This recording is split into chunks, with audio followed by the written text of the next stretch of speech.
Après avoir traversé le Jourdain, Josué ordonna que chaque tribu d'Israël soit représentée par un homme. Ils ont donc pris 12 pierres qu'ils ont mis dans le lit du Jourdain, et ils les ont laissées là. Tout Israël a été laissé dans le lit du Jourdain, représenté par les pierres portées par les 12 hommes.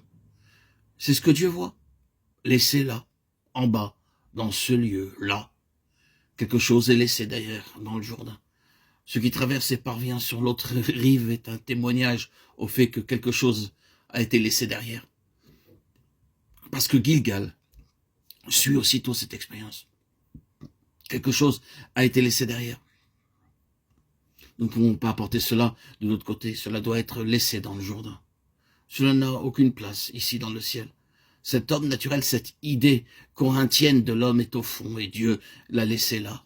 Les eaux le couvrent et le reflux passe sur lui.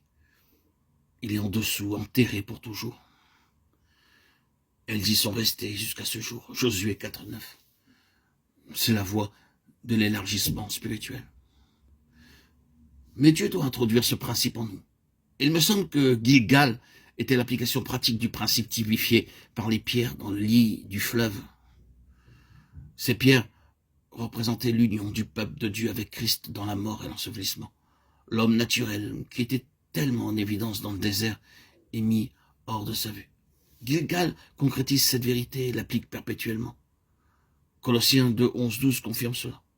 Nous devons éprouver en notre âme, en notre chair, l'œuvre tranchante de la croix, la mort de Christ. Nous pouvons croire toute la doctrine de Romains 6, mais il peut y avoir une grande négation de tout cela en nous-mêmes. Le ciel ne se commettra pas lui-même dans la chair ou dans la vie naturelle. Si nous sommes occupés avec nous-mêmes, parlant de nous-mêmes, de notre travail, de la manière dont nous avons été employés, et ainsi de suite, nous ne sommes pas dans les pleines valeurs d'un ciel ouvert. C'est tellement facile de glisser, et au lieu de donner la gloire à Dieu quasi inconsciemment, de la donner à un aspect de l'œuvre ou au travail lui-même. Quand cela arrive, l'atmosphère change, et les croyants, sensibles spirituellement, savent que quelque chose est arrivé. Un nuage est descendu.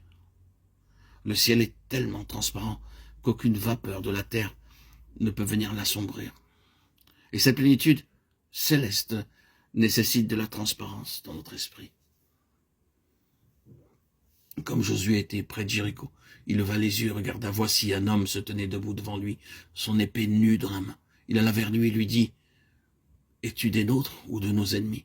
Les yeux de votre cœur étant éclairés pour que vous sachiez quelle est l'espérance de son appel et quelles sont les richesses de la gloire de son héritage dans les saints. » Éphésiens 1, 18.